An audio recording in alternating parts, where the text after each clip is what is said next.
Ему было полгода, когда вместе с семьей и его народом малыша Мустафу изгнали из Крыма.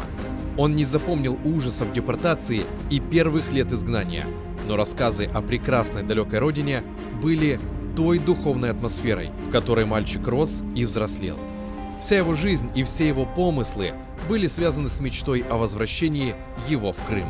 Ему не было еще и 20, когда он встал на путь борьбы за свой народ, и с этого пути не сошел до сих пор.